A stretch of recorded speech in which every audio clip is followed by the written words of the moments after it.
Sometimes it's hard to see. Fall into my arms, let everything be. How can I answer your call if I don't hear you fall? There's no more heroes here, no more soul valor, just plain fear. No one to save the day.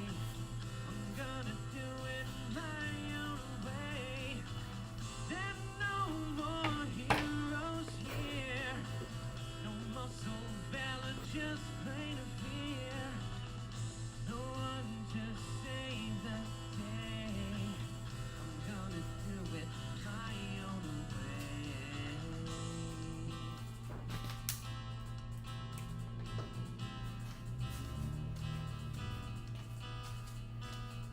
Deserted city streets is all my eyes do meet. You ask me why I fear.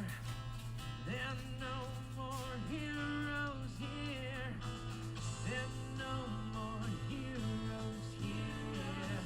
No more soul valor, just plain fear. No one to save the day. I'm gonna do it my own way. There's no more heroes here. No more soul valor, just plain fear. No one to save the day. Good afternoon, ladies and gentlemen, and welcome. Y'all are here for day 9, the Teen Driver Education, the Hernandez Driveway. All right, folks, and everything's downhill from here. We have finished more than half the classes. All right, folks, y'all, if y'all did last night's assignments, you have done half the assignments. Congratulations on making it to the halfway point for those of you that are already there and caught up. For those of you that are still getting caught up, no worries. You got plenty of time to finish up. And remember, the only thing that's happening is your license is being delayed when you don't get to that assignment, when you don't get to that work. So please be responsible. And remember that this is your license, your responsibility. So please get those assignments done, folks. We know you can because you're here. All right? If your parents didn't think you were ready for responsibility, you wouldn't be here. If they didn't trust you as a young adult and think that you'd be all right driving their car, you wouldn't be here, folks. So please, thank you so much for the hard work you're giving, and for those of you that could give a little more, please, just remember, this is you. You benefit from this. So the only thing that you're delaying is yourself, but most of y'all are doing fantastic. Thank you so much for the effort you're putting in. And I understand that some of y'all are going to be behind and still putting in a lot of effort. That's okay too. Right? Just make sure you get this stuff done. All right, so hi everybody, there's me. And once again, you are here live at 5 for your afternoon driving lesson with Steve. And I've got my presentation turned off for whatever reason. There we go. All right, so there we go, folks. So performing basic vehicle maneuvers, natural law, and car control, the Hernandez Driveway. Now, today, as I said, is physics day. So there's going to be a lot going on the second half, because that's natural law and car control. And basic vehicle maneuvers, we're just going to be looking at some right ways and some wrong ways to do regular stuff, folks. All right, so please do pay attention to these videos. A couple things I want to point out ahead of time. When I have a difference of opinion or I have a slight comment to make on someone else's video, I'll generally try to wait till after, but sometimes I try to talk over the video. And if you don't catch what I'm saying, just, let me know. But yeah, folks, because the stuff we're learning today is real stuff, right? This is the good stuff. This is the stuff that's going to help keep you safe when you're out on the road and teach you the right way and the wrong way to do some of these things. So let's take a look. Performing basic vehicle maneuvers, natural law, and car control. All right. So mirror usage. Drivers should constantly be scanning their mirrors when driving. All right. Inside, that's your traditional rear view. Outside driver, outside passenger, over and over and over again. All right. When braking, you should always check your inside rear view mirror to avoid a rear collision. Why? Because anytime we have to hit the brakes in an emergency, if we're being tailgated, well, we're going to be trading one collision for another if we slam on the brakes. So we can't do that. When we see that we're being tailgated, there's things that we can do to minimize risk. All right, but here we go. So steering straight forward, right? Aim far ahead into your intended path with your visual search. Smith system. Aim high in steering. Don't just pay attention to the road right in front of you. See the road. The whole road that you can see. Take it all in. Avoid looking down at your hands and feet. All right? With my eyes closed, I can touch my nose, I can touch my brow, I can touch my eye, I can touch my ear, I can touch my lip, I can touch my nose, my nose, my nose, my nose. No matter what I do with it, I can still continually come to it because we have what is known as hand-eye coordination. All right? This same hand-eye coordination also works with your feet because unless you have to stare at your feet while you walk to prevent from tripping over yourself, then you have already mastered the art of using your feet without actually looking. You have foot-eye coordination as well. Aha! You just can't touch your nose with your foot. Well, most of you can't. All right, folks. So don't look at your hands and your feet. They will do exactly what you want of them, and you don't need to be staring at them. We do need to take occasional glances at our speedometer, and that's just to make sure, until we're well practiced, that's just to make sure that we're going the right speed. Once you're well practiced, it's almost like stepping into a pair of shoes when you accelerate to a certain speed. Your foot gets to that point and it just stops. Even though your speed's not there yet, your vehicle continues to accelerate and then plateaus. And yeah, because experienced drivers can get their car to whatever speed it is that they're attempting to do so. All right. Steering adjustments you need to make are small but critical. So I already explained to y'all that a quarter turn at high speed could result in a tumble, could result in your car rolling over. That is like the most dramatic movement that you can make. And of course, the lower your center of gravity, the less likely all of that stuff is to happen, the more you can turn the wheel during a high-speed maneuver. But you are still very likely to lose control because if we need to make a high-speed maneuver, generally we're not thinking about, is this enough? We're thinking about, and so maybe we're not able to stop turning the wheel before we overturn it to a dangerous point. All right. But when you are driving, when you are using the roadway, and I'm holding it upside down, or at least upside down as far as the orientation on these things normally is, so that you can see this, folks. And here, let me move my head out the way because my beard's kind of blacking out the thing. All right. So when you're driving and, oh my God, there's a huge dramatic curve on the expressway. Oh, so dramatic. That's all you move the wheel. When you're going 60, 70 miles an hour and you feel like that road's just got this infinite curve that's never going to stop and you're like, wow, this is a big curve. Yeah, that's basically all that the steering wheel gets moved. All right? When we're making a lane change, boom, right there. That's it. Just that little bit. From center to there. All right? Boom. There to there. That's a lane change. Why? Because when you're going 5 miles an hour, all this stuff is really slow and you're only moving 7.5 feet per second, and it takes forever to see any kind of a movement. However, when you're traveling at 60 miles an hour, you're traveling at 90 feet per second. All right, so those maneuvers that took for effing ever at 5 miles an hour are lightning quick on the roadways, on the expressways. So folks, when you are steering, we need to keep our movements small, but critical. And then don't go too small. Don't be like, I'm going to move the wheel a millimeter. No, you move the wheel what you have to get the car to start responding in the way you need it to. All right? You'll get comfortable, but you have to get behind the wheel. You have to practice. And in order to do that, first you have to get your permit. Okay? Any practice you do off of private property can get you a citation. Now, I did just say off of private property. So if y'all have a big piece of property and your parents are cruising around with you in through the yard, that's their decision, that's their choice. You are not on a public roadway. The second you approach a public roadway without a license, without a permit, that's when trouble happens. So, you can get a little bit of practice in, but you can't do it off of your private property. Now, new drivers tend to turn the steering wheel too much because they've watched cartoons, they've watched TV, and the people there are turning the freaking wheel like this, like while they're driving, and nobody does that. Nobody does that. That's all TV and cartoon stuff that just kind of never died away. Most driving is done right here. That's it. That's the whole movement that my hand does as I'm driving down the street. And that's not tremendous. I'm moving it back and forth a couple inches. But I'm doing enough. And we need to make sure that when we make those adjustments, that we keep them small.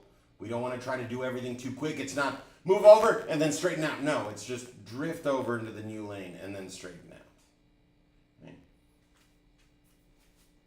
Now, steering backwards. When we're driving forward, we look forward with occasional glances backwards using our mirrors. All right, when driving backwards, we should be looking backwards with occasional glances forward and to our mirrors. Because why? Because when you're doing this, you have about a 180-degree view. Well, the problem is that 180-degree view, less than 40% of it, less than 40 degrees of it is straight out the rear windshield. Now, if you can actually put your head all the way to the back because you turn, you still only have a 45-degree view maximum, and that's if you drive a smaller vehicle. If you drive a longer vehicle, or a shorter cab vehicle, I should say, because like trucks, the window's right there, so they have a good field of vision.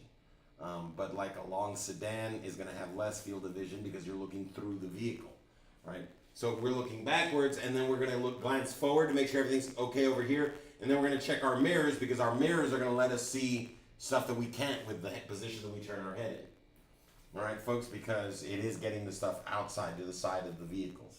Right? Now, if you want your car to turn to the right while driving backwards, you turn the steering wheel to the, who knows this one? All right?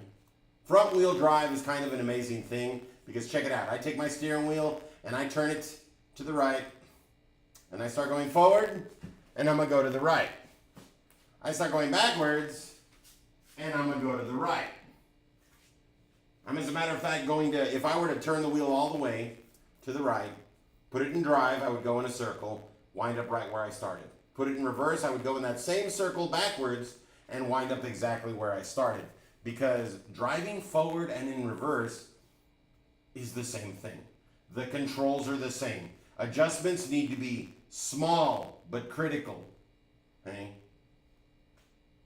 We do not go crazy, and it happens every time. Students get behind the wheel of the car, we start backing up, and then here they go. And they're just turning the wheel. Like, why are you turning the wheel so much? Oh, I'm going backwards.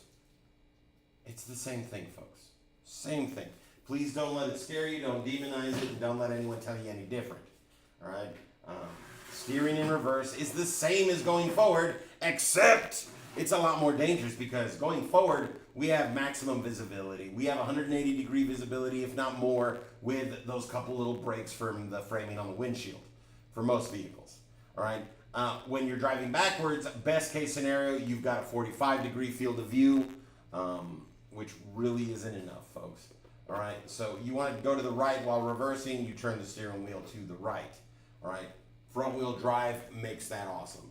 Rear wheel drive or rear wheel steering would make things a little more difficult, but we have front wheel, so we don't have to worry about that. Now, don't overcomplicate things. Regardless, if you are driving forwards or backwards, left is left, right is right. All right, it's very awesome. All right, steering backwards, this is an acceptable reversing position, folks, but not the only one. People and their reversing position is kind of like a fingerprint. Not everyone's is going to be identical, but they do appear to be similar. All right, so steering backwards. Here we go. All right, hold down the brake pedal and shift the vehicle into reverse.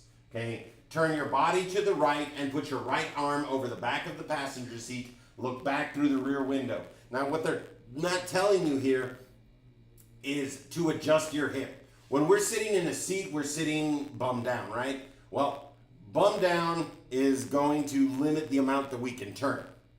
However, if you rotate and shift your weight more onto your hip, that's going to give you extra rotation. It's a little uncomfortable and you have to do like a little scoot adjustment, but that's going to allow you to see back better. So adjust your hips to allow your body to rotate more and see better out the rear window. Put your left hand at the top of the steering wheel at the 12 o'clock position. All right. Why do we do left hand at the top instead of anywhere else? Well, that's because our elbow sucks at communicating with us. Your elbow does not keep you up to date where your hand is because as we walk,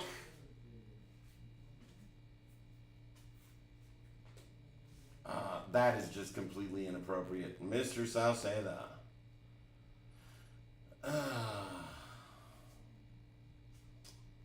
Wow, guys, come on, please. there's people trying to get a driver's education here. We'd appreciate it if you just cut the nonsense. Please and thank you.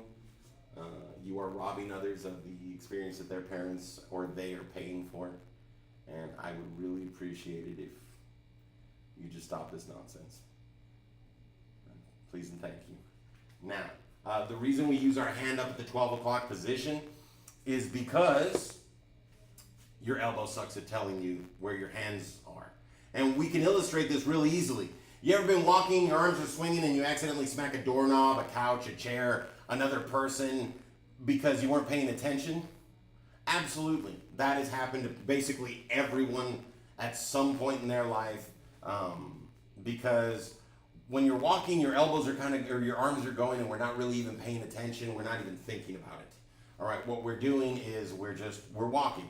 Right. Well, when you put your hand at the top of the steering wheel, what has now been done is your rotator cuff has been engaged. And that's, this whole apparatus right here. And if you look, here, let me just tighten that up a little bit. And if you look, as you make any adjustment, either left or right, and I'm going to make a small one just back and forth, you can see that my entire shoulder has a lot more movement in it. Okay, it's got a lot more going on there. And because of that, you're a lot more aware of the movements that your hand is making. Thank you for that. A lot more aware of the movements that your hand is making because your rotator cuff is being engaged. It's not your elbow that refuses to communicate with you. It's a part that's like, oh yes, we are moving even ever so slightly. And don't believe me, just take your hand, put it straight out, make a fist, and then pretend you're turning a wheel. You'll see that almost right away you start to feel that difference in the musculature. Okay? Now, release pressure on the brake just enough to allow the vehicle to creep backwards slowly. Oh, and having it on the top also allows us to have maximum rotation. If we try to put it on the side over here, it's going to limit our rotation. If we have it on the bottom, you could accidentally inadvertently turn the wheel while attempting to look back. All right? So release the pressure on the brake just enough to allow the vehicle to creep backwards slowly. You are in 100% control when you're on the brake. You need to go faster, you ease up off the brake. You need to go slower, you press the brake a little harder. All right? Now, while looking back through the rear window, move the top of the steering wheel in the direction you want the back of the vehicle to go. You want to go left, you move it left. You want to go right, you move it right. Right? That rotator cuff's going to make sure you know when your hand is moving. Now, keep your foot over the brake pedal while your vehicle is moving backwards. Glance quickly to the front and sides to check for traffic. Continue to look back through the rear window as you brake to a stop. That means when we're coming to a stop, the last thing that we're doing is looking backwards until we stop. And then we look forward and put the car into gear.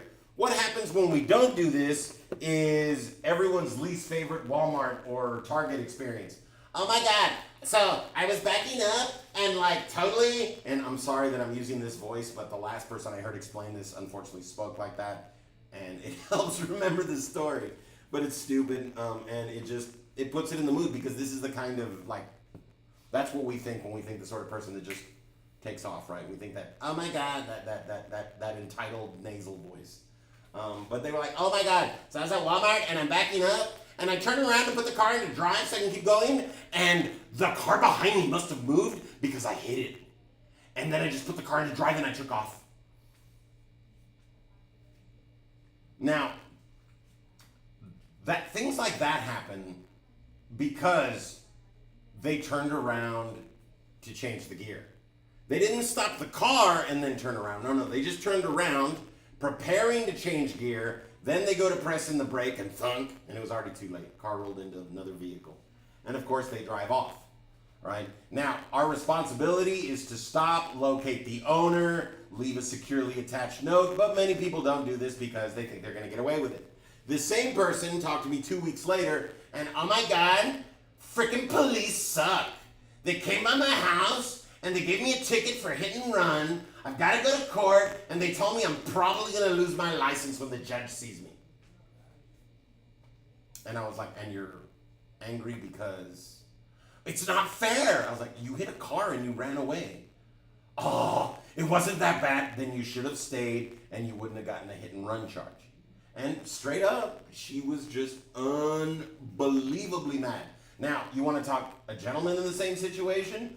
When I was in Utah, one of my neighbors was backing up his vehicle and he hit his own wife's car and sped away because he didn't want to tell her that he hit her vehicle. He was attempting to back into the parking space. Her car was already reversed in there. And then they have like this little square in front of the house so that you can turn the first car that goes in sideways. And it creates more room in the driveway because that was their idea for space for 2 cars and 2 motorcycles, or scooters actually. And so he backed into her vehicle, but he hit her right on the passenger side door. And instead of stopping and dealing with the problem right away, a man ran away from his own wife and just drove off. To the point where she called the police like an hour later thinking someone had backed into their driveway. And I went outside for a cigarette and I see the cops there and I was like, oh, ma'am, that was your husband. He was getting home about an hour ago. He backed up, I heard the crunch, I ran forward, looked, and saw that he'd hit your truck and he just took off. I'm gonna kill him when he gets home. And the officer was like, ma'am, that's a threat of violence. You can't be saying that. Fine, I'm gonna cut his. And then the officer had to warn her again because she made an even more precise threat of violence. But the thing is that, I mean, even when we know the people, we don't want to immediately accept responsibility. And that's a standard human response. How did this lamp break? I don't know. Unfortunately, that's part of growing up, is accepting responsibility for our actions. Accepting responsibility for the things that we do. All right? So please, folks, always remember when we are backing up, look back until the vehicle is stopped. The easiest way to 100% guarantee you will not reverse into somebody. Okay. Now, did anyone notice the word gas or accelerate anywhere on this page? Did anyone hear me as I was reading the instructions say the word accelerate? No. You should hardly ever be using your accelerator while driving backwards. Some rare exceptions are when going uphill. Sometimes our vehicle will need a little more power, like if we're backing into a driveway that slants down. Sometimes we will have to use that accelerator. We have to be very careful in those situations because it's very easy to accelerate too much and go back too far. That's why we barely stroke that accelerator until it gives us the power we need, right?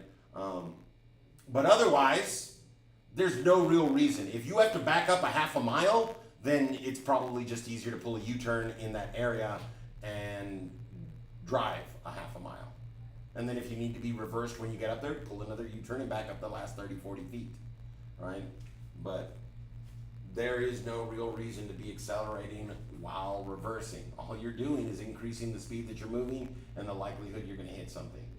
And always make sure your rear zones are clear before you lift your foot any off that brake. If there is a vehicle behind you, don't assume that they're going to move out of your way just because you're moving, right? Because as the world has very clearly taught us, individuals who believe they are right will die before backing down.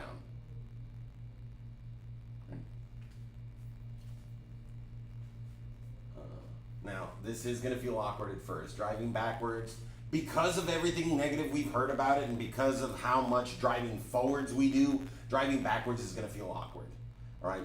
But you will get accustomed to it, especially if you practice. And you need to keep reminding yourself that driving backwards is the same as driving forwards because your brain doesn't want to believe it.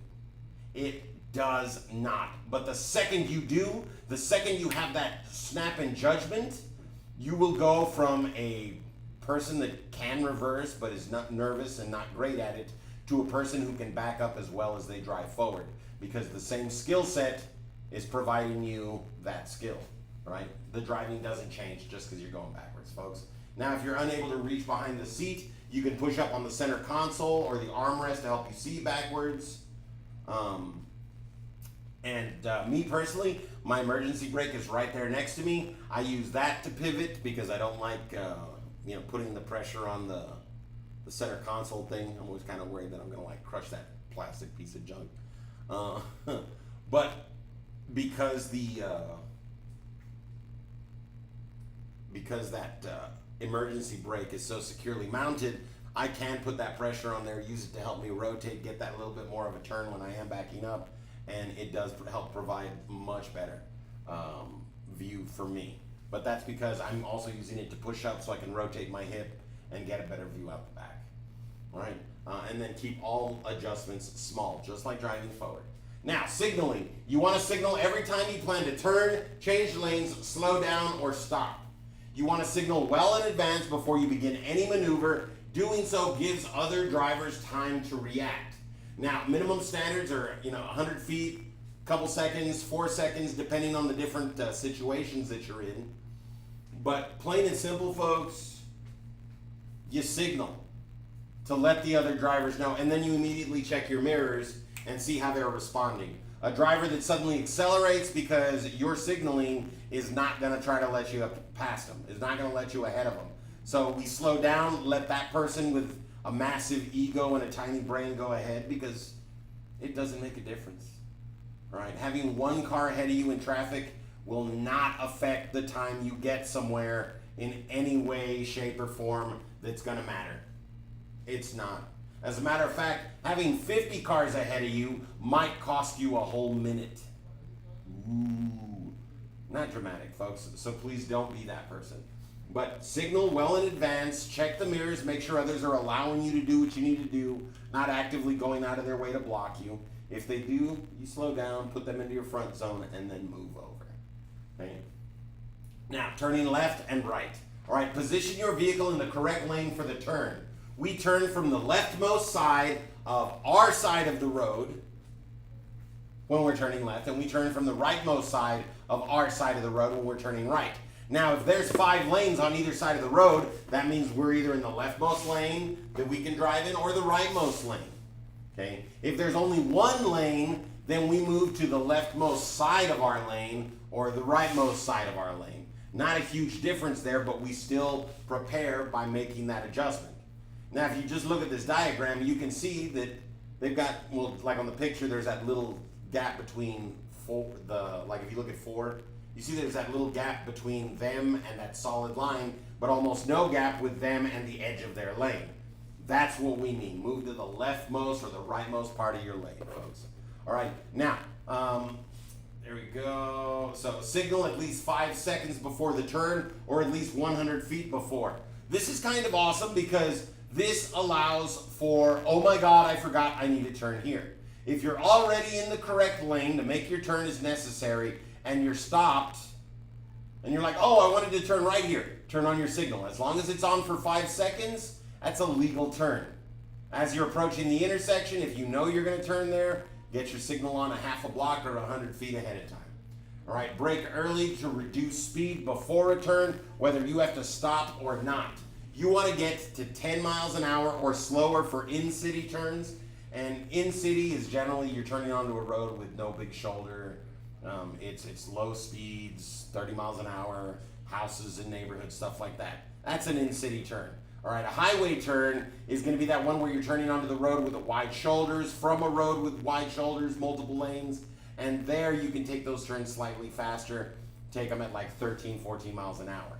All right, but you need to get that speed reduced within that last 100 feet or so, because that is where, or 150 feet, because that is where we need to start reducing speed. Do so too early and you'll get traffic jammed up behind you. You increase the risk of getting rear-ended. All right, do it too late and you're going to be going too fast and you run the risk of crashing instead of turning. All right, so brake early to reduce speed. Then search the left, front, and right zones for vehicles, pedestrians, and bicyclists. Slow down to about 10 miles an hour, 10 to 8, before the crosswalk. And remember, if the conditions are bad, if it's raining, your tires suck, you're tired, slow it down a little bit more. All right, but we do want to be going at least 5 when we do this so we don't obstruct other traffic. Now, for a right turn, check to the left again before turning, because when we're turning to the right, all the vehicles that could potentially hit us without like doing some crazy maneuver that breaks the law are going to be coming from our left. So for a right turn, you check to the left, everything's clear, no traffic coming, you may take your right turn. For a left turn, on the other hand, we'll be crossing every single other lane except for the furthest lane going in the direction we want to be going. because we turn into the nearest lane traveling in our direction. Okay? So for that left turn, check the traffic to the left, to the front, and to the right.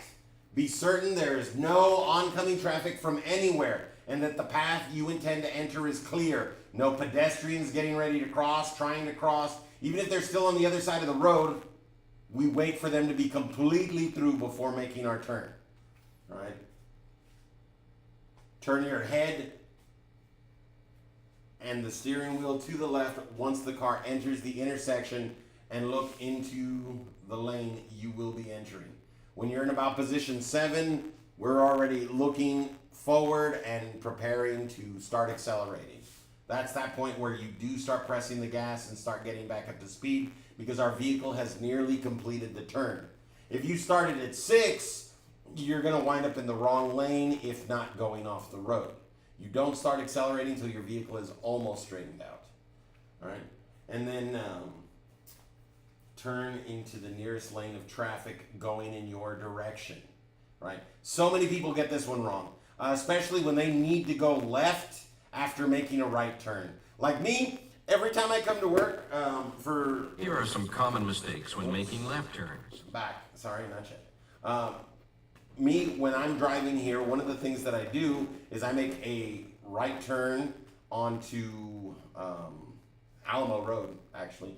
And then I immediately put on my turn signal, and as long as everything's clear, once I've gone the appropriate distance, I change lanes and get into the left lane. Most cars that follow me after I make a right and make this kind of maneuver generally just pull directly into that lane that I turned into. Once in a while, somebody sees me do it the right way, and I can see them kind of like try to copy me, and other times people see me do it the right way, and then they do the exact same thing. Right? Sometimes people just don't care. All right, like today I was turning from the driving lane because we did not have a dedicated turning lane, and the car behind me, lo and behold, had the room to get around me, but still waited. All right, kind of awesome. So, you know, people surprise you out there on the road, folks. Now, check it out. These videos are actually great, so please do pay close attention. And, this one's fantastic because it's just lots of problems that come up with turning and lots of good advice on how to stay safe. Here are some common mistakes when making left turns. Advancing when light is green but not yielding to oncoming traffic will result in a collision if there's an oncoming vehicle. Advancing when light is green but failing to shoulder check for pedestrians at the crosswalk, which results in a situation of failing to yield to pedestrians and oncoming vehicles.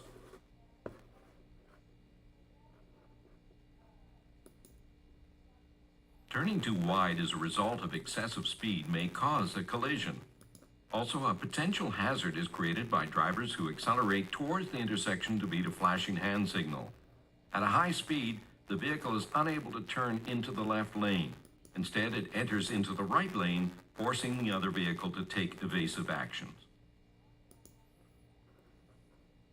Turning left at the same time as a right-turning vehicle is turning into the adjacent lane. The situation creates crash potential. A large vehicle waiting to make a left turn from the opposite side may obstruct your view of oncoming vehicles. Taking a risk and turning left while unsure of oncoming traffic may result in a collision. Finally, following another vehicle into the intersection is not permitted. Only one vehicle should advance into the intersection at a time.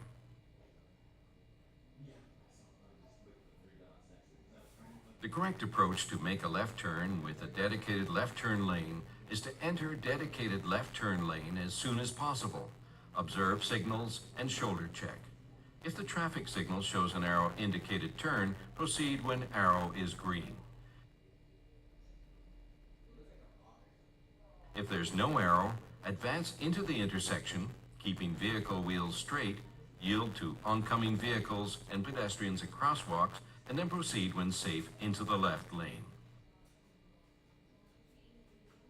The correct approach to make a left turn without a dedicated left turn lane is to wait for the green light in the left lane.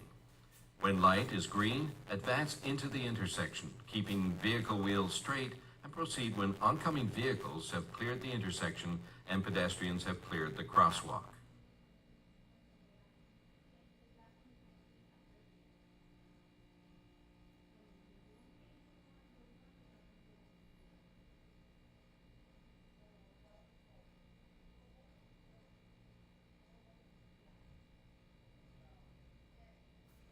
Okay, folks. Sorry about that. Yeah, great video, lots of good information, great way to stay out of trouble. First thing you'll need to know is if turning right at a red light is allowed in your city. Turning right on a red is not allowed in every city. In North America, as far as I know, the only two cities where turning right on red is not allowed are Montreal in Canada and New York City in the United States. Even then, in New York, it is allowed at a few intersections when you see a panel like this one. However, even in cities where it's allowed, it may not be allowed at every intersection. So first thing you should look for is if there is a panel like this one. If that's the case, turning right on red is prohibited at this particular intersection, sometimes at all hours, sometimes just at certain hours. You also have to come to a complete stop before turning. So you could see this as a stop sign if you're turning right. No matter if there are vehicles or pedestrians coming or not from the other directions, you still have to come to a complete stop. Be careful with this one, especially at the exam. Students see the drivers in front barely slowing down and they just follow, sometimes not even noticing that the light is red. And also, don't forget that since it is a turn, you have to do your verifications. So here's the procedure. Come to a complete stop, look to the left to see if there aren't any vehicles or pedestrians coming, do a visual sweep of the front, then look at your mirrors and blind spot to the right, and if the coast is clear, you can go. Be aware of pedestrians to your right or cyclists, like in this case. And also, make sure that if you have something blocking your vision, like a truck in this case, that you move so you can see far enough to the left before turning.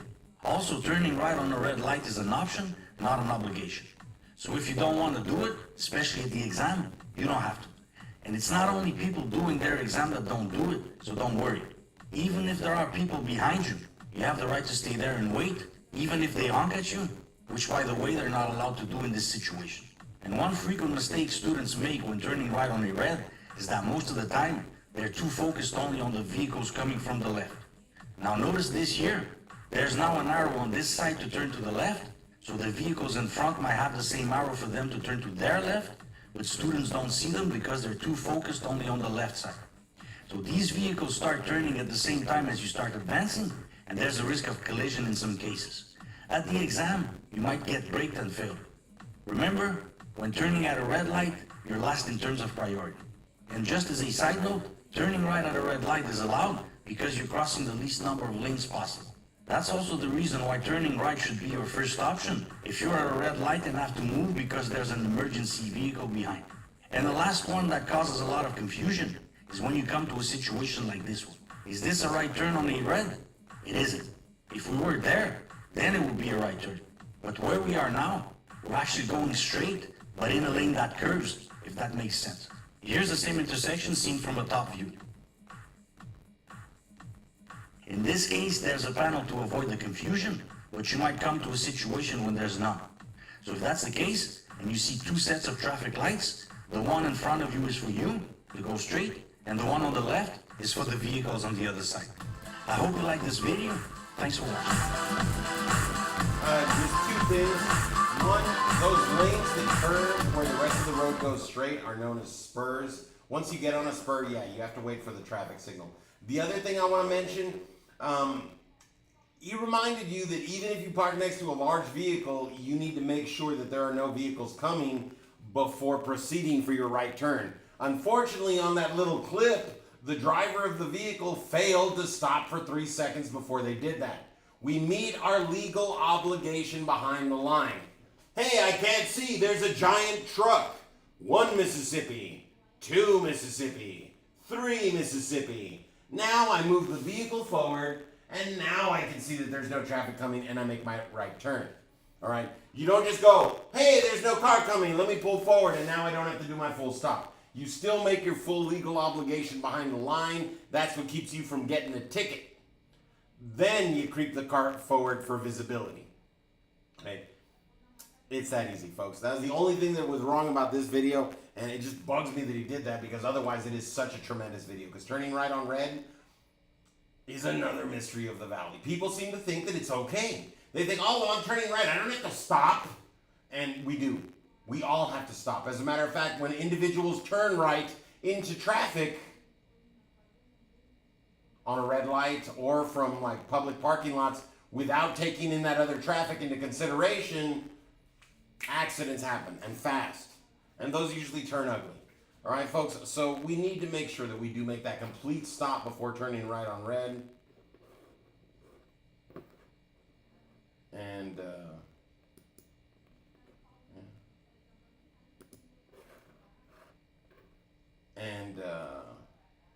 make sure that you're not risking yourself, others, or violating the law before you complete your full stop.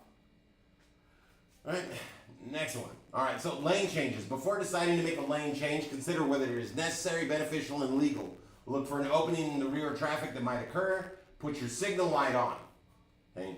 Do that first because you will then guaranteed have had your signal on long enough if you do all your checks after. All right? Put your signal on first. Check your mirror and blind spot. Avoid unintentionally moving the steering wheel.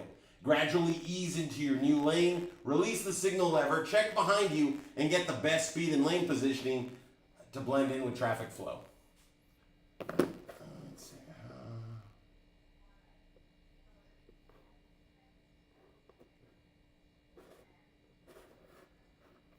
All right. And okay, so U-turns.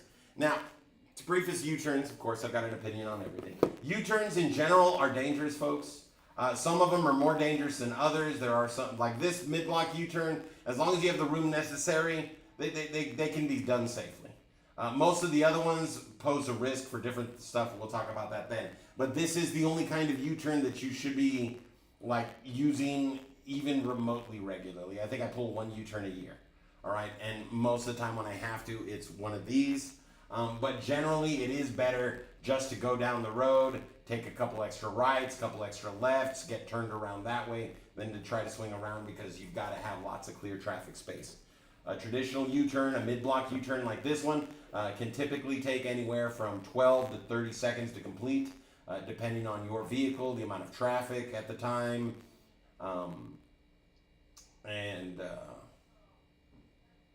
well, you need zero traffic while completing it, but your abilities at the time as well. All right, you can't just like gun and do this quickly because you can easily lose control of the vehicle. All right, so here we go. Mid-block U-turn. Make sure local and state laws permit this type of turnabout. If there's a solid white line on your side of the roadway or their side of the roadway, you shouldn't be performing U-turns there. All right. You need at least 2 wide lanes to make a U-turn. Now, when they say 2 wide lanes, they mean 2 lanes that are wide enough for 2 lanes of traffic. Now, that could either be a lane and a wide shoulder or an extra wide lane. For those of you that live in Pharr, Standard Street, south of Business 83, super wide. That would be an amazing road to make a U-turn on because it's literally wide enough for like 4 or 5 lanes of traffic on either side of the roadway. Or like 3 or 4. It's ridiculously wide roadway. So places like that, you have the room that you need. If you don't have that much space, you're not able to do this kind of U-turn. Do not attempt it there. All right, but if you do and everything is clear, pull to the far right edge of the roadway and stop. And as far to the road as you can before leaving the road. So onto the shoulder if there's some shoulder available. All right, check the left, front, and back and your left rear blind spot before doing anything else. All right, get that signal going, and if the front and rear are clear, signal. Turn sharply left while moving slowly. Now remember, turn the signal on first before you do your verifications so you meet your legal obligation. These instructions are just kind of like put together, but we do need to make sure that we are signaling for at least 4 seconds before we attempt this maneuver. All right. So turn the steering wheel sharply, and we mean all the way to the left while moving slowly. Now, when the vehicle is headed towards your target area, meaning it's already pointed in the direction that you want, recheck your rear zone, accelerate to the speed of traffic. It's that simple. All right, and this one is relatively safe as long as you have sufficient space to do it. All right, now we get into the slightly more dangerous ones. Back into a driveway on the right side. Know that your state law for the use of driveways. Texas does allow it, but if an individual feels threatened because you are on their property, Texas also has castle doctrine, which means bang bang is totally legal if you scared them. Okay, so please folks, do not put yourself in a situation where you're backing down someone's driveway at like 3 a.m. and getting real close to their stuff. No, okay, we need to do this as safely as possible. Okay, so check behind you and check the driveway. We're checking behind you to make sure that we've got nobody right on us, because we are going to need to stop and back into this driveway. Okay, if the driveway has pets, vehicles, or bicycles, anything that you may accidentally hit while trying to do this, pick another driveway. Don't use that one. You are going to be fully liable if you run over someone's pooch, someone's bicycle, hit someone's car doing this. So make sure that everything is clear. Now, once you've done so and you've now made it slightly past the driveway and stopped, shift the vehicle into reverse, and if everything is still clear, begin turning. Okay, back up only until the vehicle is straight. Try not to go beyond the sidewalk. Once you're beyond the sidewalk, castle doctrine is kicked in and you are on private property. Okay, signal to the left, make sure that everything is nice, safe, and clear, and then make a left turn and pull out onto the roadway. All right, go forward and then proceed to go left. Now, backing into a driveway on the left side. All right, if there is no acceptable driveway on the right and you must use a driveway on the left, it increases your risk because you will need to back out of the driveway into traffic. All right, but we're going to use the same procedures as making a left turn, except once your vehicle is straight and into the driveway, we stop. No further than necessary just to get straightened out. Once again, we don't want to be trespassing. We don't want to be scaring nobody. We don't want to give them a reason to shoot at us. And, well, there's a lot of gun owners in Texas, so be careful, folks. All right? But use the same procedures as making a left turn. Once you've gotten into the driveway, look, make sure the traffic is clear, and then reverse out back, making a, I guess a right turn as you're reversing. Be backing out to the right. Once your vehicle is straight again, stop the vehicle, put it back into drive, and accelerate smoothly. Now, both of these maneuvers require you to basically stop in the roadway, so you'll need 12 to 13 seconds of clear traffic to get this stuff done. Okay? You actually need the extra time in the beginning for the previous one, and you need it at the end for this one, because at the end is where you're doing your stop. All right, but you just back out close to the curb as possible, stop the car, put it back into drive, and then accelerate on. But be very careful, don't damage any private property, and don't go any further than you have to just to get straightened out. Right? And then we have the most dangerous of all U-turns, the three-point turnabout. Now, this is the one designed to function on a tiny road, but this one also takes a full-on 30 seconds to get completed if you do it right. Right? If you do this recklessly, you might be able to complete it in half that time, but you also run the risk of dealing lots of damage to your vehicles, as you could drive off a roadway, get stuck in mud, or hit a curb that could damage wheel assembly hubs, rear axles, things like that. All right, so please only do this one if you are on like a road that dead ends and you know for a fact that there ain't no traffic coming from the other direction heading that way. All right, a dead end road is generally the safest place to pull any kind of U-turn, because you know one side's not going to have any traffic coming.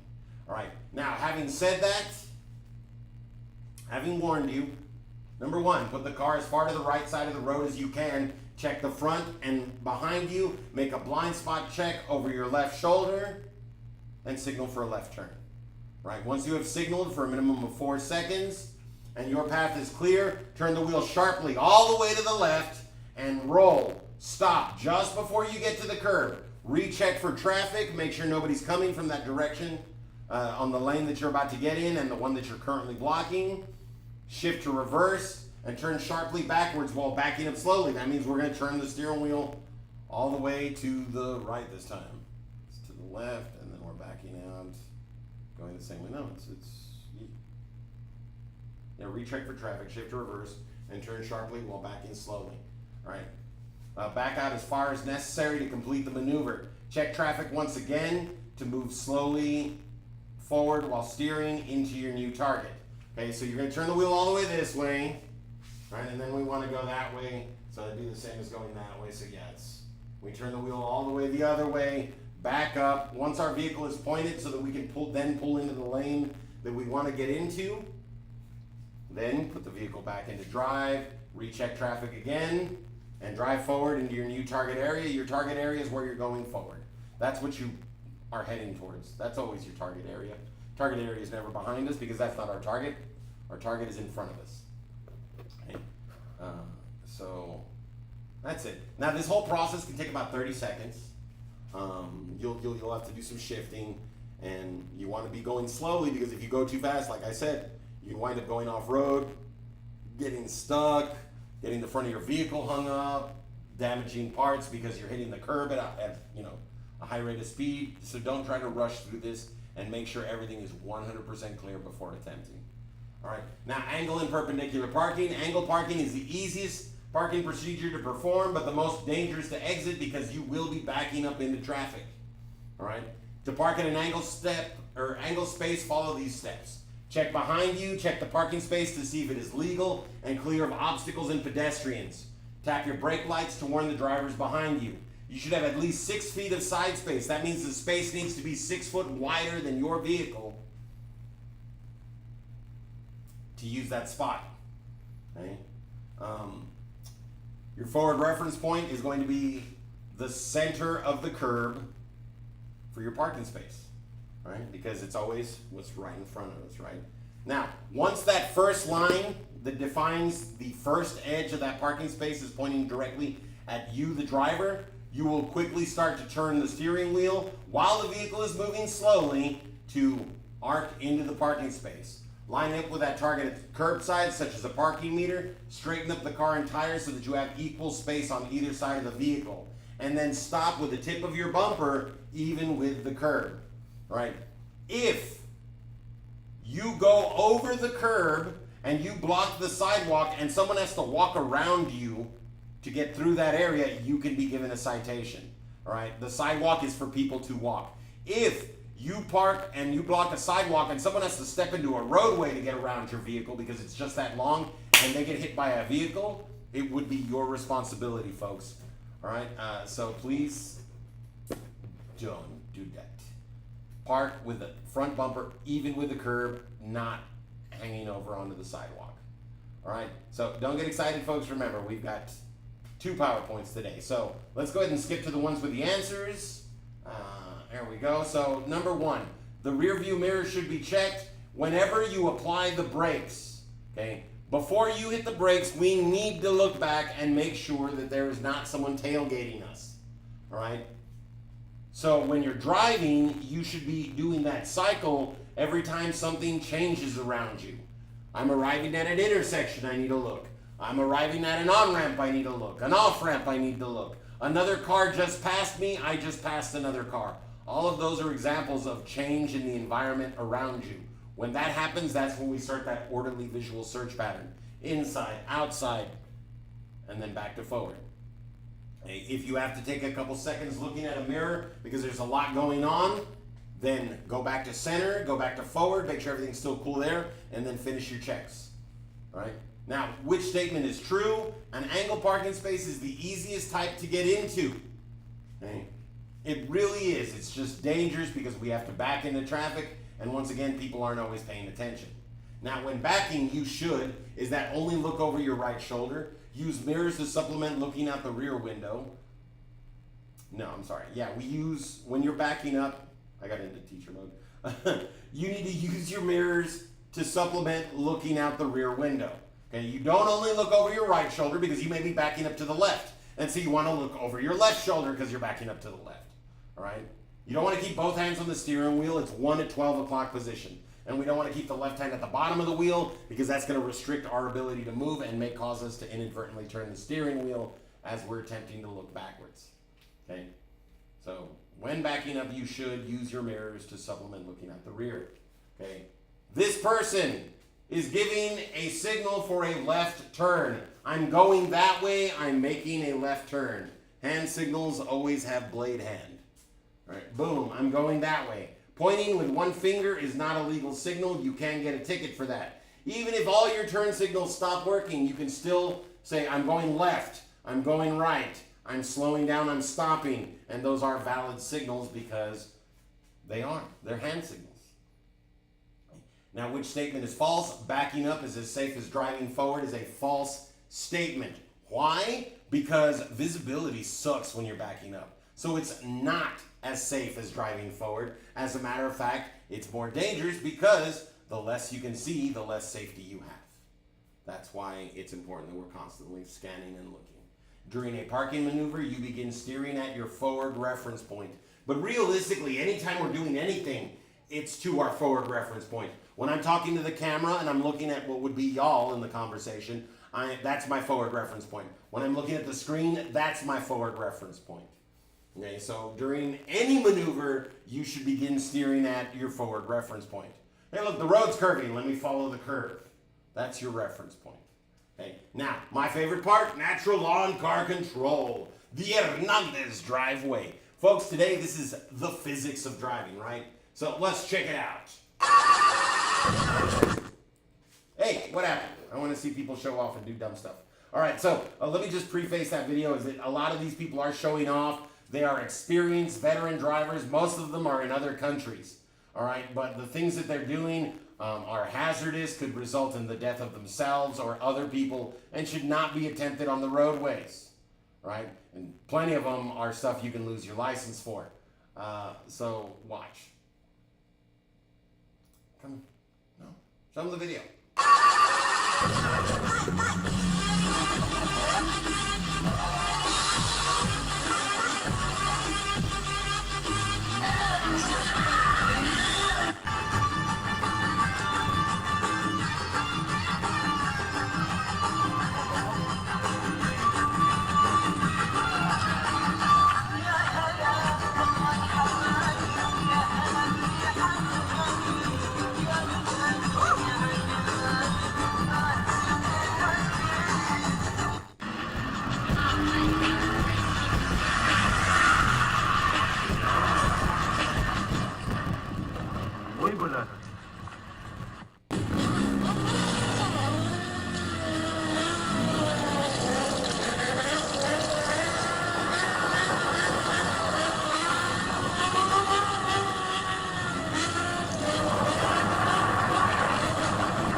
That's a drift yoke on a motorcycle. Crazy, but you can do it. That's a professional driver right there. And as you can see, even they can have accidents. Too much speed, not enough traction. And this guy thinks he's Dom Toretto.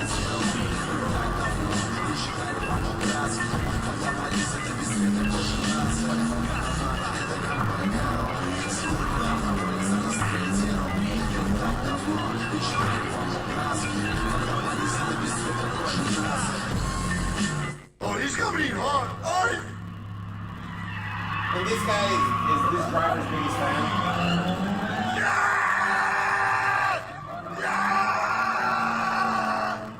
number one, baby! Still can't figure out number one what. And then this guy, this is what experienced drivers can do.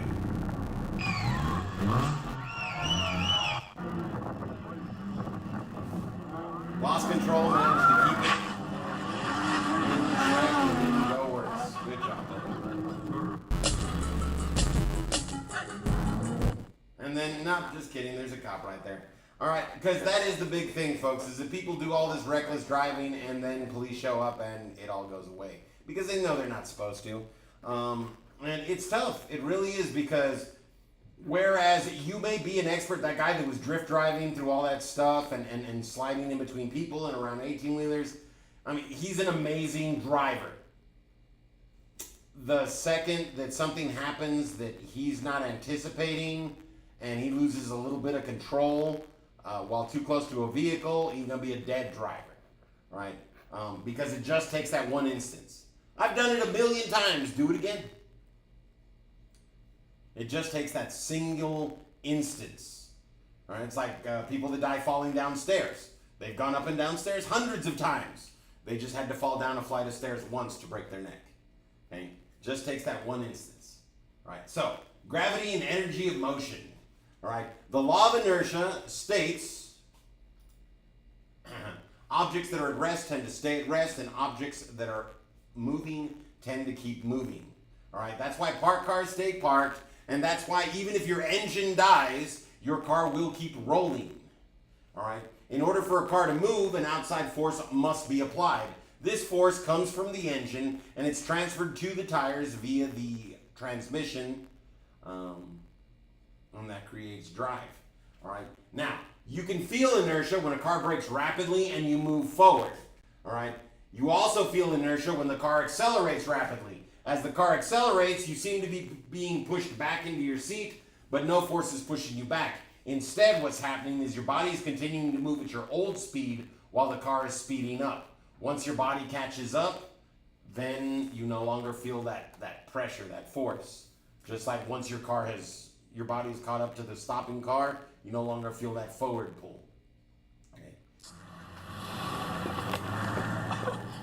Why this dummy get left behind? It's called inertia, the property of matter that causes it to resist any change in its state of motion. Galileo introduced the concept in the late 1500s, and almost 100 years later, Newton used this idea to formulate his first law of motion, the law of inertia.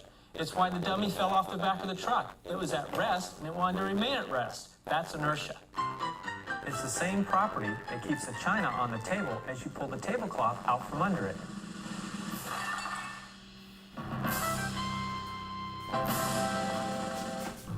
Now what about a body in motion? Am I a body in motion? You bet I am. I'm moving 35 miles per hour. But from one perspective, it may not look like I'm moving at all. Because in relationship to the passenger compartment, my position isn't changing. But if you look at me from the outside, you can see that I'm moving at the same speed as the vehicle. In this case, about 35 miles per hour. And if Newton was right, and we know he was, I'm going to keep on moving at the same speed until an external force acts on me. Now, what does this mean to occupants of a moving vehicle? Watch this. See how the car and the crash test dummy are traveling at the same speed? Now watch what happens when the car crashes into the barrier. The front end of the car is crushing and absorbing energy, which slows down the rest of the car. But the dummy inside keeps on moving at its original speed until it strikes the steering wheel and windshield. This is because the dummy is a body in motion traveling at 35 miles per hour and remains traveling 35 miles per hour in the same direction until acted upon by an outside force. In this case, it's the impact of the steering wheel and windshield that applies the force that overcomes the dummy's inertia. Inertia is one reason that seatbelts are so important. Inertia is one reason that you want to be tied to the vehicle during a crash. If you're wearing your seatbelt, you slow down with the occupant compartment as the vehicle's front end does its job of crumpling and absorbing crash forces. Later, we'll talk about... All right, inertia. All right, so momentum, folks. Now, momentum is the tendency of an object to stay in motion. That's why that one car was attempting to turn and it drove into the ditch and rolled over, because an object in motion wants to stay in motion. All right, the amount of momentum depends on an object's weight and speed. That's why it's critical we slow down while we're attempting to make a turn, because if we are driving too fast, our momentum is going to override our desire to turn, and it's going to keep us going forward instead of turning the vehicle. All right. A moving object also has energy of motion known as kinetic energy. All right. The energy an object acquires as it moves, that's kinetic energy. All right. And that's what makes the ouchie when we crash. Even though it's all around us, energy is tough to conceptualize. Scientists have had difficulty defining energy because it exists in so many different forms.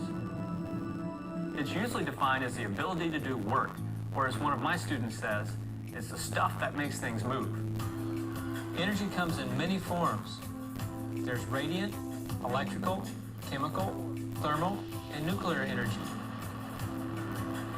In relating the concept of energy to car crashes, though, we are mostly concerned with motion-related energy, kinetic energy. Moving objects have kinetic energy. A baseball thrown to a batter, a diver heading toward the water, an airplane flying through the sky, a car traveling down the highway, all have kinetic energy. My favorite kind of energy coming up. But energy doesn't have to involve motion. An object can have stored energy due to its position or its condition. This is a device that delivers a force to a crash dummy's chest to test the stiffness of the ribs. The force is a result of the kinetic energy being transferred from the pendulum to the dummy's chest. As the pendulum sits at its rated position, its potential energy is equal to its kinetic energy at impact. When it is released and begins traveling towards the dummy's chest, the potential energy transforms into kinetic energy. If we freeze the pendulum halfway, what is its potential versus kinetic energy? They are equal. When has the pendulum reached its maximum kinetic energy? Here, at the bottom of its swing. The amount of kinetic energy an object has depends upon its mass and velocity. The greater the mass, the greater the kinetic energy. The greater the velocity, the greater the kinetic energy. The formula that we use to calculate kinetic energy looks like this.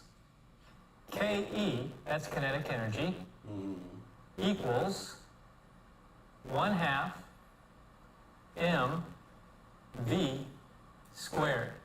That's the velocity multiplied by itself. And if you do the math, you'll see why speed is such a critical factor in the outcome of a car collision. The kinetic energy is proportional to the square of the speed. So if we double the speed, we quadruple the amount of energy in a car collision. And energy is the stuff that has potential to do damage. The connection between kinetic energy and force is that in order to reduce a car's kinetic energy, a decelerating force must be applied over a distance. That's work. To shed 4 times as much kinetic energy requires either a decelerating force that's 4 times as great, or 4 times as much crush distance, or a combination of the two. The rapid transfer of kinetic energy is the cause of crash injuries. So managing kinetic energy is what keeping people safe in car crashes is all about. And crush distance is just that distance that the vehicle is able to crumple and squash before arriving at the driver's compartment, because that is designed not to allow any more crushing beyond that point, at least from a forward, rear, or side direction typically. But you hit someone going fast enough from the side and you will cause crush or side crush damage, which transfers directly to the driver. That's why I worked so hard to avoid that in the accident. All right. Now, let's take a look at this diagram, and we're just going to use made-up numbers so that you can see the relationships. All right. If you want to know the actual speeds, we've got that chart that we go over on day 3, where we learn about stopping distances and how speed affects stopping distance. All right. So let's take a look right here. All right, so these are not the actual stopping distances. They are just an example to keep things simple. All right, an empty truck going 25 miles an hour will take 15 feet to stop. All right, double the weight, double the stopping distance to 30 feet. All right, if you double the speed of an empty truck, it takes 4 times longer to stop. Now 60 feet. Okay, if you double the speed and you double the weight, it will take you 8 times longer. All right. Because it's 4 times longer because of this doubled speed, and it's twice as long because of the doubled weight. Now check this out, folks. An 18-wheeler can weigh 3 times as much as it does while it's fully laden than when it does empty. That means their stopping distance could be flat out tripled. That's not talking about speed, that's just talking about pure weight. And so they could require 3 times as much stopping distance.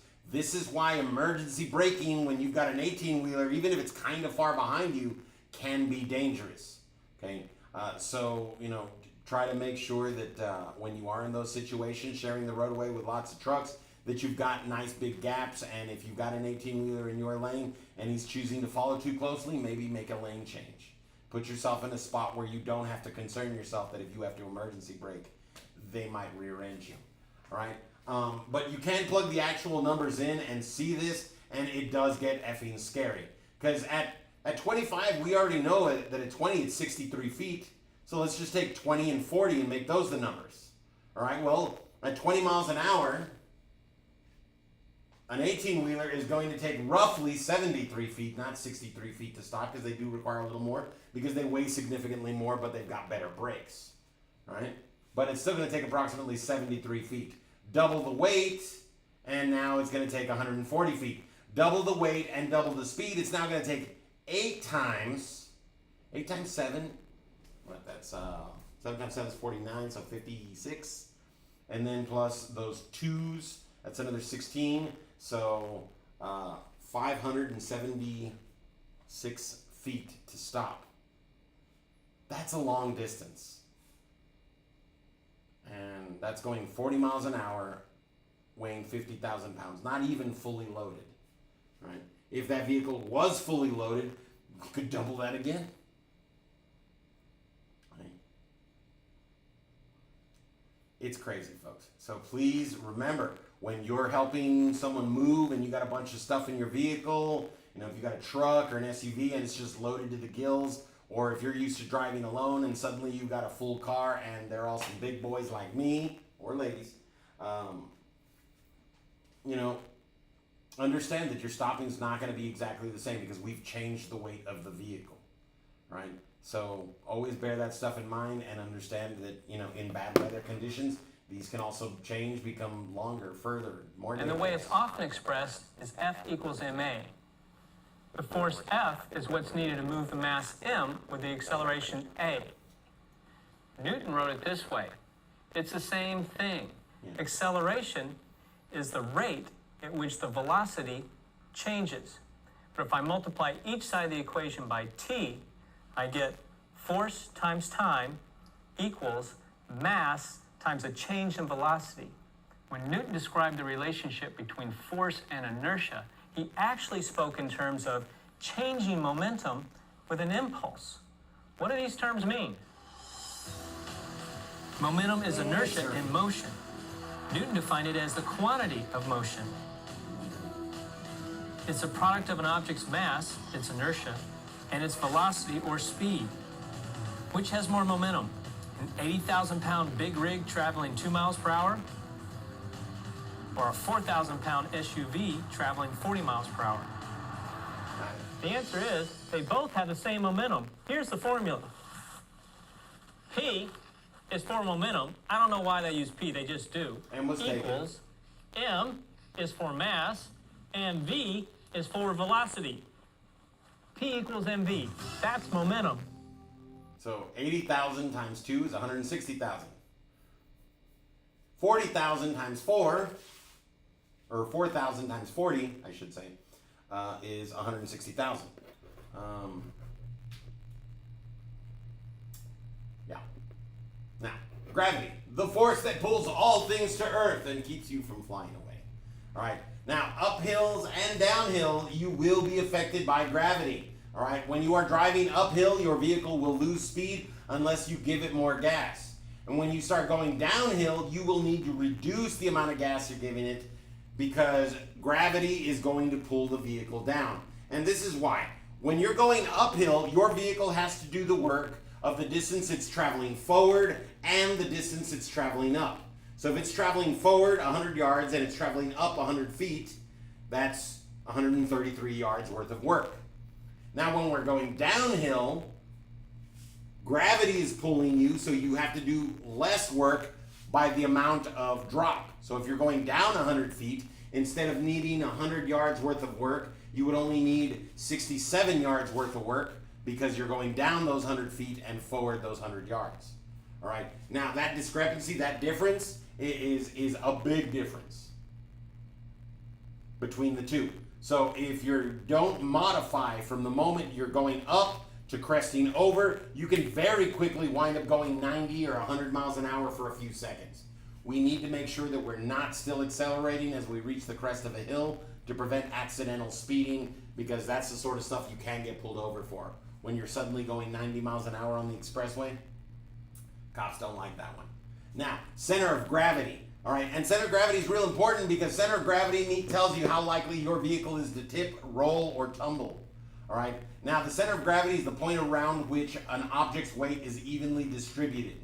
All right, the center of gravity is based on the center of weight distribution height and track width. All right, so the width of the wheels and where the weight in the vehicle is centered. Well, that's basically right behind where the engine is, because an engine is about a third of the weight in the vehicle. Okay? And all the support that goes around it goes around the engine. So roughly that position of where your engine is where your center of gravity is going to be. All right.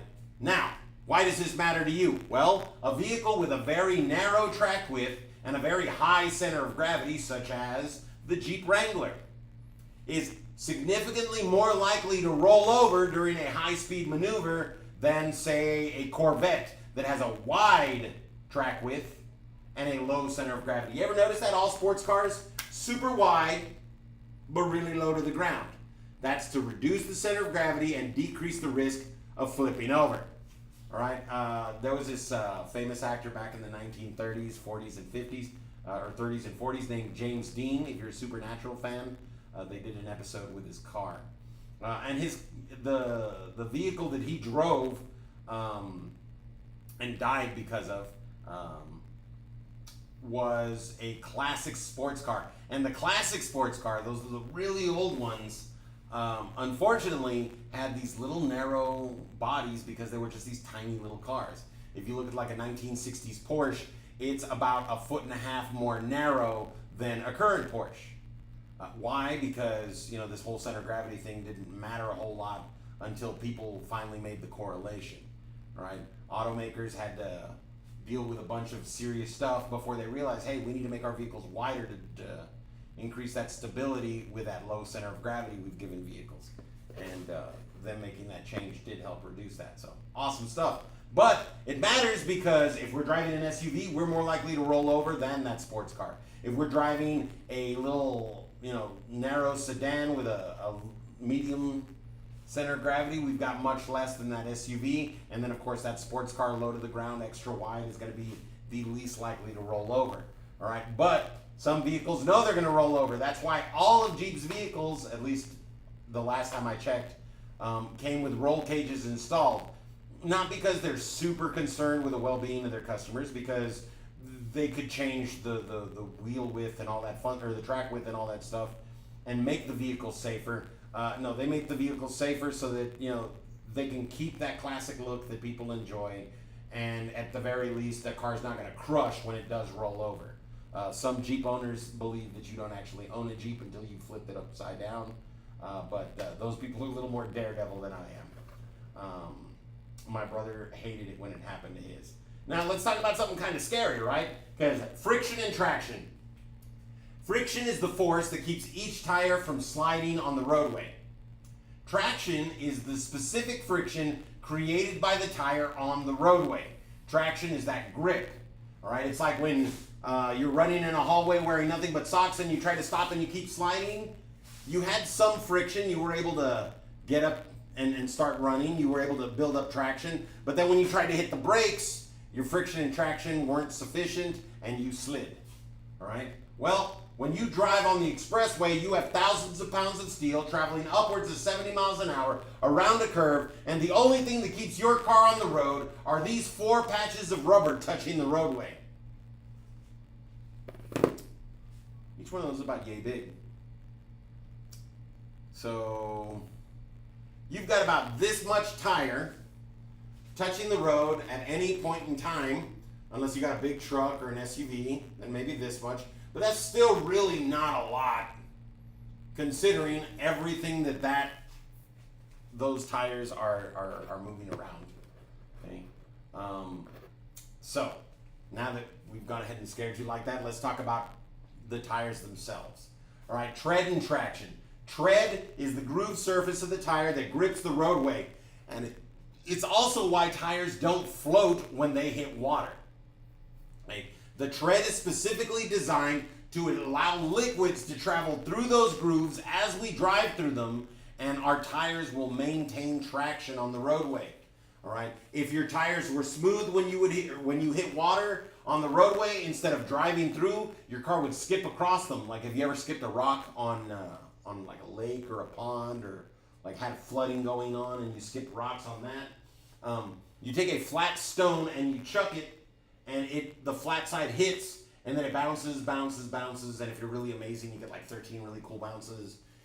If you're kind of lame, you'll get like 1, 2, or 3. If you're terrible at it, it just goes clunk. But it's okay, because the tread on the tires prevents this from happening. So we need to make sure that we've got good tread. Okay, because the more of your tire that is touching the ground, the better the traction you will have. All right. Now, hydroplaning. Hydroplaning is what we were just talking about. Your tire hits water, and now it's going across the top of it instead of driving through the roadway. Because hydroplaning is commonly commonly used to refer to the skidding or sliding of a car's tires across a wet surface. Hydroplaning occurs when a tire encounters more water than it can scatter. The tread, the grooves on the tire that are designed to channel this water from beneath it, and this creates higher friction on the road surface and can help prevent or minimize instances of hydroplaning. Okay? Even if you have brand spanking new, awesome, amazing off-road all-weather tires, you can still hydroplane if you hit too much going too fast. Okay? But what hydroplaning actually is it's this cool trick they can do with water. They put a boat, and it's got like stilts that have like little modified airplane wings attached to the bottom of them. And they've got a motor that dips down, and the propeller's super deep underwater. And what happens is, as this boat starts accelerating, these little modified wings start to lift the boat out of the water, and it slides across the top of the water without actually being in the water. It's very cool to see, and it's very similar to what happens to the cars. That's why they call what happens to vehicles hydroplaning. Okay? Folks, the easiest way to prevent hydroplaning is to make sure your tires are in good shape and to slow down before you hit any water. Do not assume the water is going to be no problem for your vehicle. Okay? Now, inflation and traction. In what unit of measure do we measure, or what unit of measurement do we measure tire pressure in? All right, that's measured in PSI. That stands for pounds per square inch.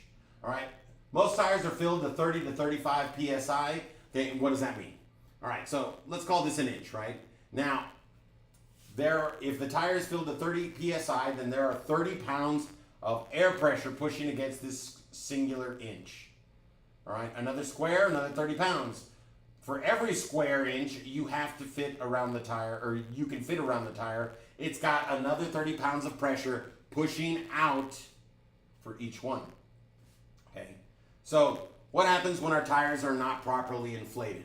Well, with underinflation is your tire looks like it's starving. The center sucks up like a starving belly, and now only the edges of the tire are in contact. So we had this much, tire touching the roadway, but because our tires are uninflated or underinflated, now it's cut down in half, and we have only half the grip, half the traction. Still feel safe?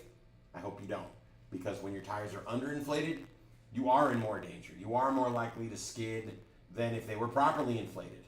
Right? Now, overinflation is just as bad, though, because now your tire looks like a silhouette of Eric Cartman. It's all round. It doesn't just... just terrible stuff. It's all round. And now the center is the only thing that's touching, because the chunky edges on it are curving up. Okay? Those diagrams underneath are showing you what parts of the tire remain unworn out because they're not touching the ground. All right, and once again, we've taken our surface area that's in contact with the ground and we've cut it in half. All right, folks, it's dangerous to do this. We need to make sure that we are regularly checking our tires, because with proper inflation, the tire lies flat across the roadway, and the more rubber you have touching the road, the more traction you have. The more traction you have, the safer you are, the less likely you are to have a sudden loss of control. Okay? So how often do we check our tires? Well, there's some situations where we need to check them that day. Anytime there's more than a 20-degree temperature change from one day to the next, we need to check it. Why? A little experiment. A lot of us have rubber gloves in the house right now. Some of us may even have just regular balloons. Take a regular balloon and blow it up. Don't blow it up like you want it to about pop. Just blow it up so it'll fit in your freezer. Okay? Now, take this balloon that you have filled up with your lungs and put it in the freezer. When you open the door, you're going to see that the balloon is smaller and shriveled. Why? Because air has different levels of expansion based on temperature. All right? It's like when we boil water, you know, if any of y'all have ever used a pressure cooker, you'll see that as the water gets hotter, the pressure in the pressure cooker goes up, and now extra air is leaving the pot. All right? Well, when it gets cold, the pressure goes down. You will lose pressure as the air gets more dense, right? When things get hot, air pressure expands, or the air itself expands, and now it's more thin, okay? So what does that do to our tires? Well, when the temperature goes up by 20 degrees, our air pressure could be above the number we want to be on, and now we're overinflated, even though we were perfectly inflated yesterday, okay? If the temperature goes down 20 degrees or more, and this is more important in colder climes because there the temperature will drop 50 to 100 degrees in a day, right? I have been in a situation where yesterday it was 40 degrees. Today it is 100 degrees below zero, 70 degrees below zero. That weather sucks, by the way. That's why I live in Texas again. All right. But with proper inflation, you have maximum tire touching the ground. So when there is that big change in temperature, check the tires. Make sure that they're still in that acceptable range. Now, there is a lot of air in a tire. So you are not going to lose or gain 30 pounds of pressure. That would make the tires explode or make them flat. Right? But the difference that does get caused is enough to make a difference. If you were right at 30, you could now be at like 26, 25, unless your tire is touching the ground. You could have been at 35 already, the maximum, and now you're at 40, so now your tires are overinflated. Right? A couple pounds makes a difference. That's why the acceptable range is only 5 wide. You want to shoot for right inside that acceptable range, and you want all your tires at the same level. So you check your tires once a month, unless there's a dramatic temperature change. When it gets cold, have them check your tires. When it warms up, have them check your tires. Or check them yourself. You can tell a lot about your tires or vehicle by the tires. Checking your tires regularly will let you know when problems are just starting. All right, these are different types of wear. Feathered wear, it means that the tire is like sitting like this when it's mounted, and like even spotty chopped wear is a bunch of different problems. Wear indicators are these little bits of tread that are just intentionally left out so you can see how deep the tread goes. And then chamber wear, where just like the inside or one side, that's generally caused by, you know, imbalance on the tire, things like that. Right? But checking your tires regularly will save you hundreds in repair if you catch it early, because check it out. Tires are good for so many miles. All right? And if you see that your tire is wearing out in a funny way, well, you're able to get that fixed and it'll still get to that mileage. But if you don't check your tires and you just drive on them, they won't live as long as they could. Okay? They won't. And then you're gonna have to buy a new set of tires. So let's talk about that for a second. I was shopping for a new set of tires for my fiance last year, and even using online and finding the best deal possible, I still wound up paying, let's see here. What was it? It was like $479.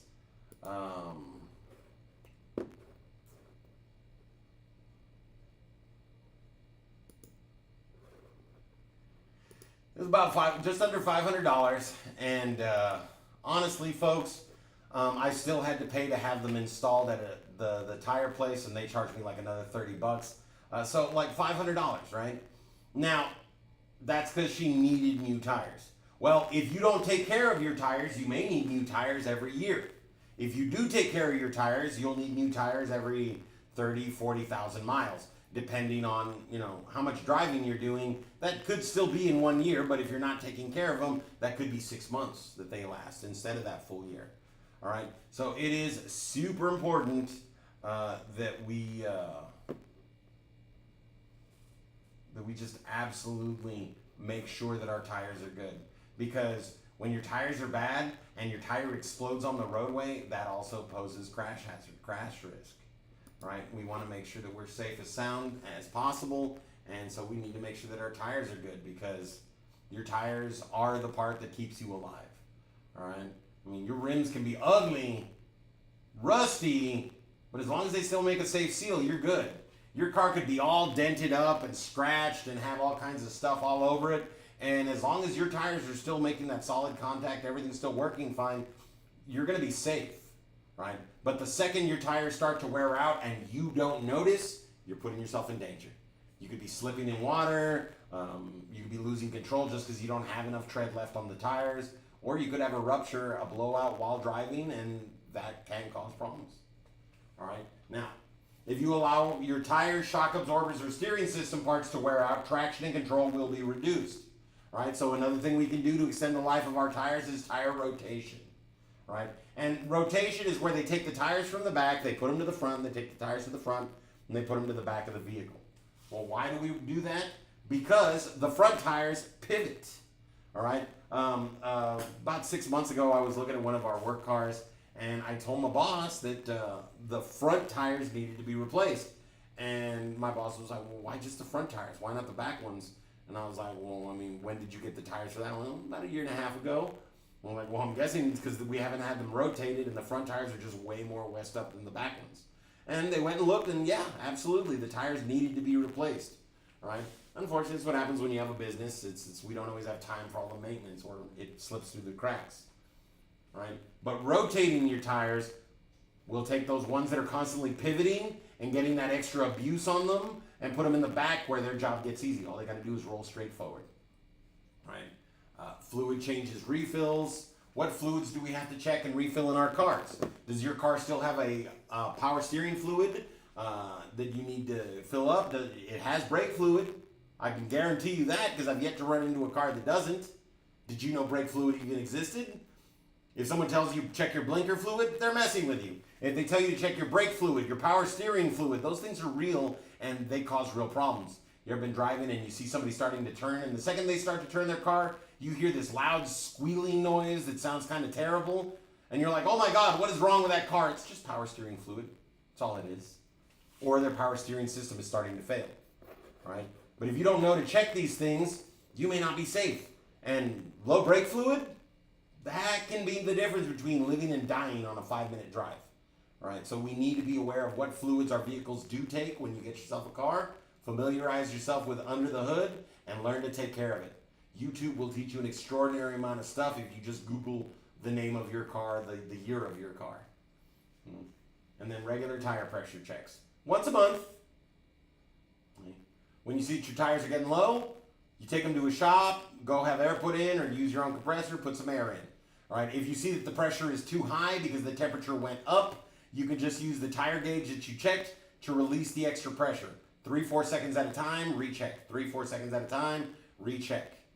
Okay? Because we don't want to lose too much pressure. Now, how do you check tire pressure? Boom. All right. First, you need to find the PSI specific to your tires. You can find that information listed on the tire itself. You can find that in the owner's manual to your vehicle, or my favorite spot because it's handy dandy and easy to see and you don't get filthy looking for it. There's a sticker on the driver's side door, usually on the door itself, sometimes on the frame, that tells you exactly what pressure your tire is intended to be filled to. Right? And the only tool you need is a pressure gauge. Now, they actually have a bunch of different styles. You can get them digital, you can get some that talk to you, but these simple ones, these basic ones that we've been using for a really long time are very effective. Why?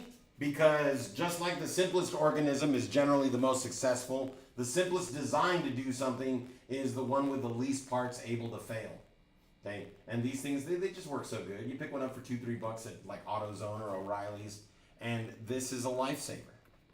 Right? So, tread check. All right, the law requires your tire have a minimum depth of tread, and you can buy a tread gauge and check it, or you can just do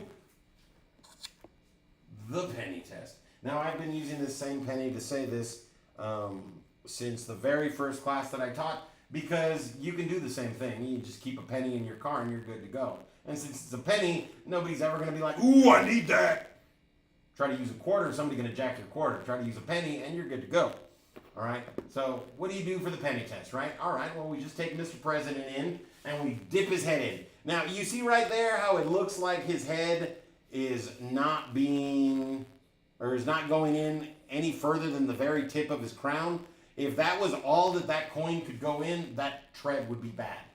All right, we know it's not all that can go in because those are brand spanking new tires. You can tell by the little studs on them, right? But if the penny will go into the tread far enough to give the president a flat top, you have enough tread. Now, some of y'all are going to be driving huge trucks that have like inch thick tread. With them, generally you want it to be able to go in until his chin. If the whole penny or up to the chin at the very least can't go in on those off-road tires on your huge old truck, then it may be time to get some replacements there. All right, but for all other vehicles other than the ones that have that inch thick tread, just do the penny test. Give the president a flat top, your tires are good to go. If you're not even touching the president's hair, it's time to hit the used tire shop or the Firestone. Go get some new ones. All right, now checking traction. All right, check your rear zone to make sure no traffic is near. Brake gently to see how your vehicle responds. All right, if your vehicle does not slow or your anti-lock brakes start to work up, reduce speed even further and be safe. All right, and this is just like, you know, the roads are a little wet, you want to see, so you brake gently and make sure that you're braking the way you need to. Okay, now energy of motion and traction will work on your vehicle as you drive around curves, right?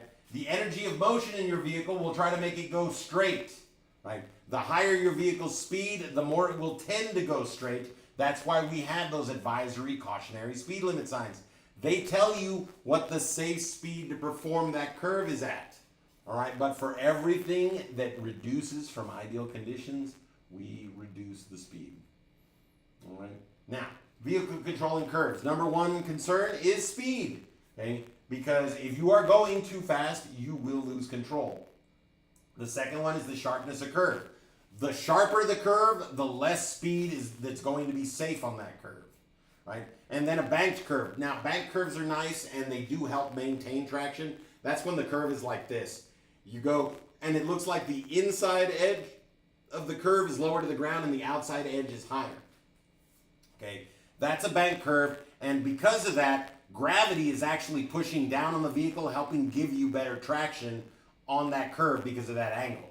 All right, gravity and momentum are both working with you to help you keep a little bit better control on a banked curve, but we still need to remember that we can lose control on a bank curve if we are going too fast or if conditions do not, permit regular speed on there. Okay? And then, of course, your load. You double the weight of your vehicle, you're going to double the stopping distance and double its desire to go straight on a curve. Okay? Remember that, folks. When you are driving a vehicle that is loaded up like it has never been loaded before, it will not turn the same way. Right? That is why 18-wheelers have to take those wide turns, because if they try to make them tight, problems happen. All right? Now, every vehicle handles differently, so being comfortable with the performance of your vehicle is important. All right? Now, the distance your car travels while you make a stop is your perception time and distance. That's to see something and to respond. Okay? And that depends on the visibility, the hazard, and your abilities at the time, right? So if it's foggy, it's going to be harder to avoid hazards. If the hazard is moving, it's going to be harder to avoid the hazard. And if you're sleepy, you're tired, you're intoxicated, you're under the influence, it's going to be harder. So, reaction time and stopping distance. All right, so reaction time is static. That is a linear curve. It is going to increase on this chart by a fixed amount for every 10 miles an hour. All right, and that appears to be right around 11 feet. Okay, but if we look at that second one, that's actual stopping distance after the brakes have been hit. So let's look at 25 and 55. Well, 25, it's 28 feet after the brakes have been applied, and 55, it's 150 feet after the brakes have been applied. All right? That means that it's going to take more than 5 times longer at double plus 5 the speed. Okay? It's going to take more than 5 times longer at just 5 miles an hour faster than double the initial speed. Right? That's dramatic. That is a huge frickin' change. All right, 28 times 3 is 81, and that's like 3.5 times. It stops 3.5 times faster than it would at 45, and that's nearly doubling the speed. So that's nearly that quadruple. That's why the difference in speed makes such a big difference. And if we look at those numbers get scarier as we're going faster. If you're driving 45 in a 45, after you hit the brakes, you stop at 93 feet. If you're traveling 55 in a 45, after you hit the brakes, it's going to stop at 150 feet. That's more than 1.5 times the distance, and that's just the stopping distance. That's not adding the extra feet from the fact that you were going faster. All right, folks, it's important, okay? Speed kills, and that's why it does, all right? Because, I was just speeding 10 miles an hour, and it just took you an extra 60 feet to stop, and because of that, you were responsible for running over a human being that was crossing thinking they'd make it, okay? Pay attention, all right? The length of time you take to execute your action is your reaction time and distance. Braking distance is the distance your vehicle travels from the moment you apply the brakes until the vehicle is completely stopped. Right? And then force of impact, the force with which a moving object hits another one. All right, the factors that determine how hard something will hit another object: speed, weight, and distance between impact and stopping. Here's my favorite demonstration of impulse. I have 2 eggs, same mass. I'm going to try to throw each egg with the same velocity. That means they have the same momentum.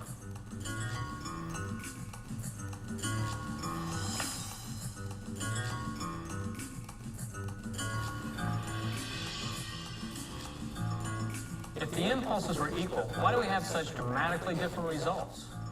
The wall applies a big stopping force over a short time. The sheet applies a smaller stopping force over a longer time period. My students say the sheet has more give to it. Both stop the egg, both decelerate the egg's momentum to 0, but it takes a smaller force to reduce the egg's momentum over a longer time. In fact, so much smaller that it doesn't even crack the egg shell. Now let's relate this to automobiles. Both of these cars have the same mass, and both are traveling at the same speed, 30 miles per hour. Like the eggs, they have equal momenta.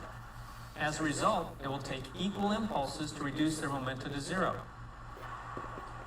One car will stop by panic braking, and the other by normal braking. If both drivers are belted so they decelerate with their vehicles, the driver of the car on the bottom will experience more force than the driver on top. This is because if the impulses must be equal to decelerate each car's momentum to 0, the driver that stops in less time or distance must experience a larger force and a higher deceleration. All right, folks.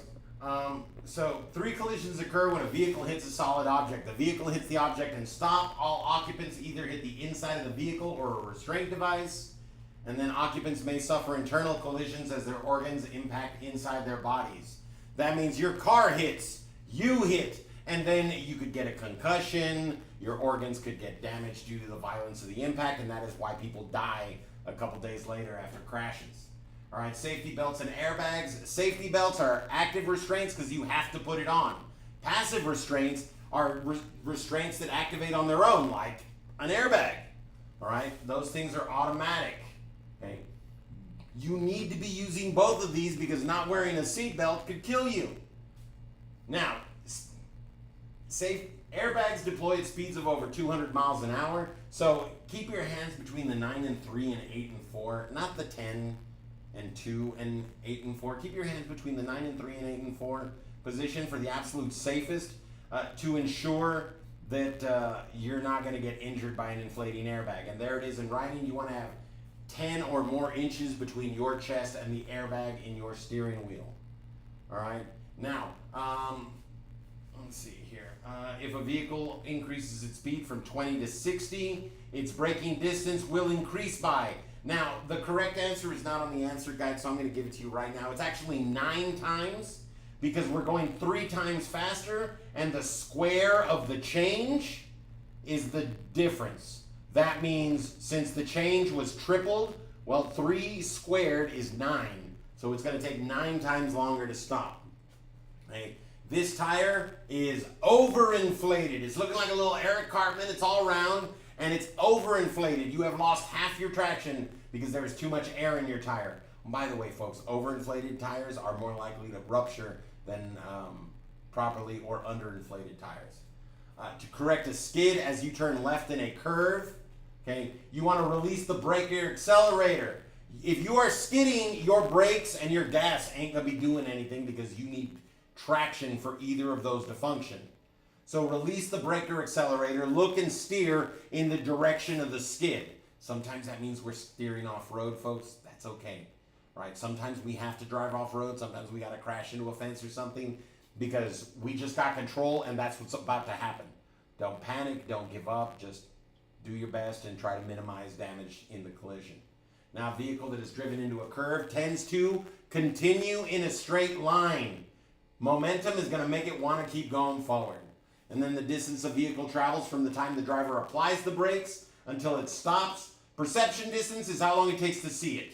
Braking distance is the distance from once the brakes are hit to it stops. So that would be the correct answer. Total stopping distance is a combination of the two, and reaction distance is how far you travel before you notice, before you even hit the brakes, and it's not something we even concern ourselves with in driver's ed. It's just boom.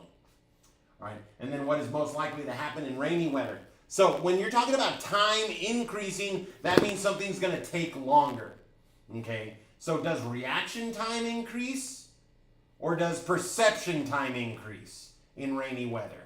Well, perception time is how long it takes you to see something. Okay, reaction time is how long it takes you to do something once you've seen it.